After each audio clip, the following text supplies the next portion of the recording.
Hi നമസ്കാരം. ഇന്ന് നമ്മൾ ബ്രേക്ക്ഫാസ്റ്റിന് വേണ്ടി ഉണ്ടാക്കിയിരിക്കുന്നത് റാഗിപ്പുട്ടും ചിക്പീസ് കറിയാണ് കേട്ടോ. അപ്പോൾ നമുക്കത് എങ്ങനെയാണ് ഉണ്ടാക്കിയിരിക്കുന്നത് നോക്കാം.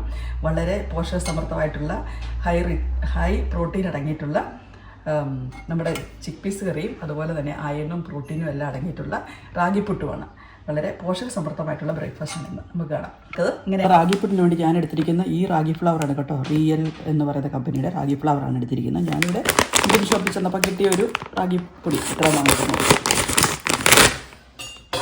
നമുക്ക് ഇനി ഇതിനെ ഒന്ന് തിരുമിയെടുക്കാം. നമുക്ക് പുട്ടും ഈ പൊടിയൊന്ന് നനച്ചെടുക്കാം.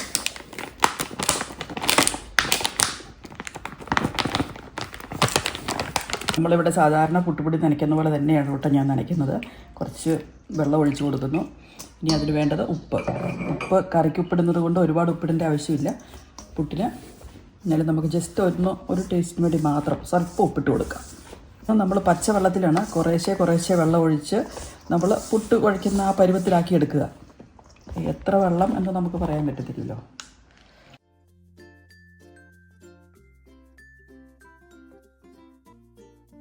അപ്പം നമ്മൾ പുട്ടിന് കുഴച്ചെടുത്തിട്ടുണ്ട്. അപ്പോൾ നമ്മൾ ഈ പരുവത്തിലാണ് നമ്മൾ പുട്ടിന് കുഴച്ചെടുക്കുന്നത് കേട്ടോ.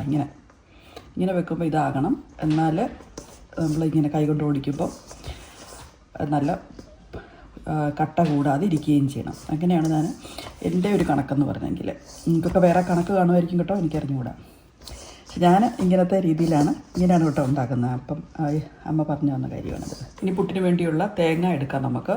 അപ്പം ഡ്രൈ ആയിട്ടുള്ള ഡെസിക്കേറ്റഡ് കോക്കനട്ടാണ് എടുക്കുന്നതെങ്കിൽ ഇതുപോലെ ഒന്ന് കുഴച്ചെടുക്കണം. അതിനുവേണ്ടി ഇപ്പം നമ്മൾ തേങ്ങ ഇത് ഡെസിക്കേറ്റഡ് കോക്കനട്ട് ഡ്രൈ ആയിട്ടുള്ള ഡെസിക്കേറ്റഡ് കോക്കനട്ടാണ് എടുക്കുന്നതെങ്കിൽ നമ്മൾ അതിനെ ഒന്ന് കുറച്ച് വെള്ളം ഒഴിച്ചൊന്ന് കുഴച്ചെടുക്കണം. അതായത് ഒന്ന് മയപ്പെടുത്തി എടുക്കണം. അല്ലെങ്കിൽ പുട്ടിൻ്റെ അകത്ത് ശരിയാകത്തില്ല.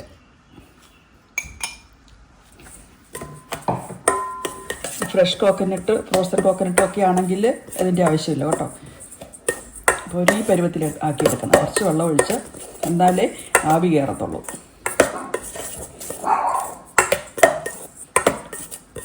ഇത് നമുക്ക് പുട്ടുകുറ്റിക്കകത്ത് നിറച്ചെടുക്കാം. പുട്ടുകുറ്റിക്കകത്ത് ആദ്യം നമ്മൾ പുട്ടുകുറ്റിയുടെ ഉള്ളിടുക. ഇതൊക്കെ എല്ലാവർക്കും അറിയാവുന്ന കാര്യം. ഞാൻ വെറുതെ ഇങ്ങനെ പറയുന്നുള്ളൂ കേട്ടോ. അറിയത്തില്ലാത്തവരൊന്നും കാണത്തില്ല. നമ്മൾ തേങ്ങ കുഴച്ച് ഇട്ട് കൊടുക്കുന്നു.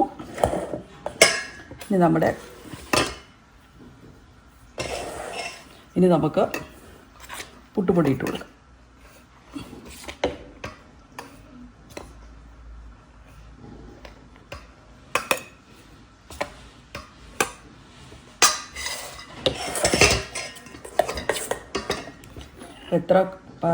എത്ര കഷ്ണമായിട്ട് ഉണ്ടാക്കണോ അത്രയും സ്ഥലത്ത് നമുക്കൊരു തേങ്ങയുടെ ഡിവിഷൻ കൊടുക്കാം. അതായത് 3 കഷ്ണമായിട്ടാണെങ്കിൽ 2 പ്രാവശ്യം നമ്മൾ തേങ്ങ ഇട്ട് കൊടുക്കണം. അതൊക്കെ എല്ലാവർക്കും അറിയാവുന്ന കാര്യം. ഈ ചേച്ചി എന്തിനാണ് പറയുന്നത് അല്ലേ.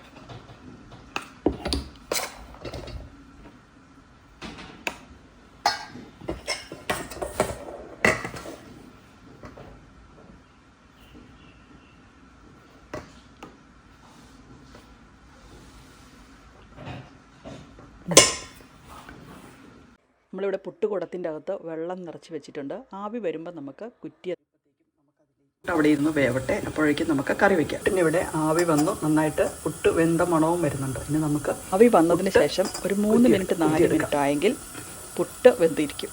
പുട്ട് ഞാനിവിടെ ഈ ചിരട്ടപ്പുട്ട് പാത്രത്തിലാണ് ഉണ്ടാക്കിയിരിക്കുന്നത് കേട്ടോ. നമുക്ക് ഇതിലേക്ക് വയ്ക്കാം.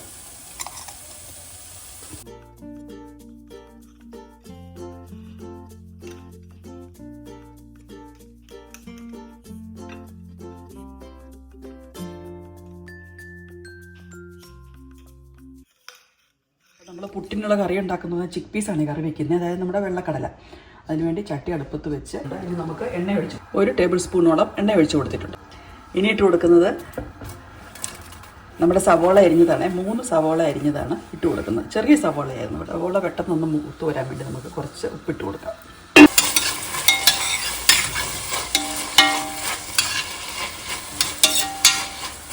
1 ടീസ്പൂൺ ജിഞ്ചർ ഗാർലിക് പേസ്റ്റ് ഇട്ട് കൊടുത്തിട്ടുണ്ട്. ഇനി നമുക്ക് കറിവേപ്പിലയും കൂടി ഇട്ട് കൊടുക്കാം. ഉള്ളി മൂത്ത് കഴിയുമ്പോൾ നമുക്കതിലേക്കുള്ള മസാലകൾ ഇട്ട് കൊടുക്കാം. 1 ടേബിൾ സ്പൂൺ മല്ലിപ്പൊടി, 1 ടീസ്പൂൺ മഞ്ഞൾപ്പൊടി, 1/2 ടേബിൾ സ്പൂൺ മുളക് പൊടി. ഇത്രയാണ് ഇട്ട് കൊടുക്കുന്നത്. ഇനി ഇട്ട് കൊടുക്കുന്നത് 2 പച്ചമുളക് ചെറുതായിട്ട് അരിഞ്ഞതാണ്. അത് താല്പര്യമുള്ളവർ ഇട്ട് കൊടുത്താൽ മതി. കൂടെ എരിവ് വേണമെന്നുള്ളവർക്ക് കൂടുതൽ മുളക് ഇട്ട് കൊടുക്കാം. നമുക്കിതിനെ ഒന്ന് വഴറ്റാം.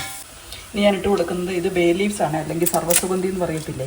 ഇതിവിടെ എനിക്ക് ഇഷ്ടംപോലെ ഉണ്ട് കേട്ടോ. അപ്പോൾ ഞാൻ എല്ലാ കറിക്കകത്തും കുറച്ച് ചുമ്മാ എടുത്തിടും. അങ്ങനൊരു മണവും രുചിയൊക്കെ കിട്ടുമല്ലോ. ഇതൊന്നും ഇല്ലെങ്കിലും കുഴപ്പമില്ല, കറി കുഴപ്പമില്ലാതെ വരും. ഇത് എനിക്കുള്ളത് കൊണ്ട് ഞാൻ എപ്പോഴും ഇതിനകത്ത് എല്ലാ കറിക്കകത്തും കുറച്ച് കോരിയിടും. അതൊന്ന് വഴന്ന് കഴിയുമ്പം നമ്മളിതിലേക്ക് ഇട്ട് കൊടുക്കുന്നത് തക്കാളിയാണേ. തക്കാളി ഇപ്പം ഇവിടെ തക്കാളിയുടെ സീസൺ ആകുന്നതല്ലേ ഉള്ളൂ. അപ്പം നമുക്ക് തക്കാളി ഫ്രഷ് മേടിക്കാൻ നല്ല വിലയാണ് കേട്ടോ. അപ്പം നമുക്ക് ക്യാൻ തക്കാളിയാണ് ഞാൻ ഇങ്ങനത്തെ ഉള്ള കറികൾക്ക് ഉപയോഗിക്കുന്നത്. ഇപ്പോൾ 1/2 ക്യാനോണ് ഒഴിച്ച് കൊടുത്തിട്ടുണ്ട്. ഫ്രഷ് തക്കാളി ഉള്ളപ്പോൾ നമുക്ക് ഫ്രഷ് തക്കാളി ഇട്ട് കൊടുക്കാം.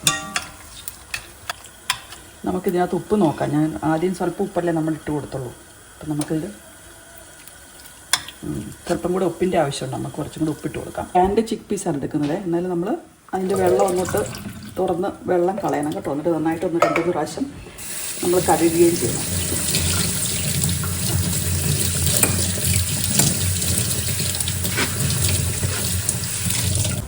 ഈ തക്കാളി എല്ലാം വഴന്ന് വന്ന് കഴിയുമ്പോൾ നമുക്ക് വേവിച്ച് വെച്ചിരിക്കുന്നത്, അല്ലെങ്കിൽ നമ്മൾ ക്യാനാണല്ലോ ഇത് എടുത്തിരിക്കുന്നത്. അപ്പം വേവിക്കുന്നവരാണെങ്കിൽ ഫ്രഷ് ആയിട്ടുള്ളത് വേവിക്കുവാണെങ്കിൽ നമുക്ക് വേവിച്ച് വെച്ചിരിക്കുന്ന ചിക്ക് പീസ് ഇട്ട് കൊടുക്കാം.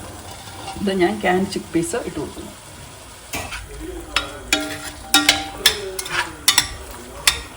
അവിടെ ഇരുന്നൊന്ന് റോസ്റ്റായി കഴിയുമ്പോൾ നമുക്കതിനെ എടുത്തൊന്ന് പൊടിച്ച് ഇതിലേക്ക് ഇട്ട് കൊടുക്കാം. അപ്പോൾ നല്ല ഫ്രഷ് മണമായിരിക്കും. ഇനി ഞാൻ ഇതിലേക്ക് ഇട്ട് കൊടുക്കുന്നത് നമ്മുടെ പൊടിച്ച ഗരം മസാലയാണ് കേട്ടോ. നല്ല ഫ്രഷ് ഗരം മസാല ഇടുമ്പോൾ അതിനൊരു ടേസ്റ്റ് വളരെ നല്ല മണവും ടേസ്റ്റും ഒക്കെ ആയിരിക്കും. അത് അവസാനം ഇട്ട് കൊടുക്കത്തുള്ളൂ.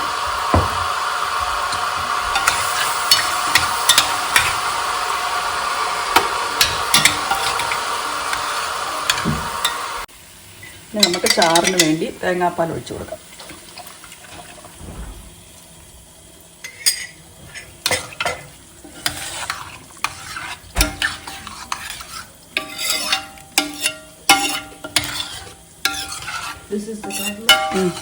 വെള്ളക്കടല ഉപ്പിച്ചിരി കുറവായിരുന്നുകൊണ്ട് ഞാൻ 1/2 ടീസ്പൂൺ ഉപ്പും കൂടി ഇട്ട് കൊടുക്കുവാണേ.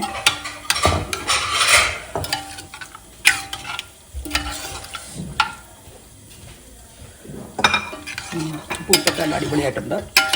നല്ല എരിവുണ്ട്.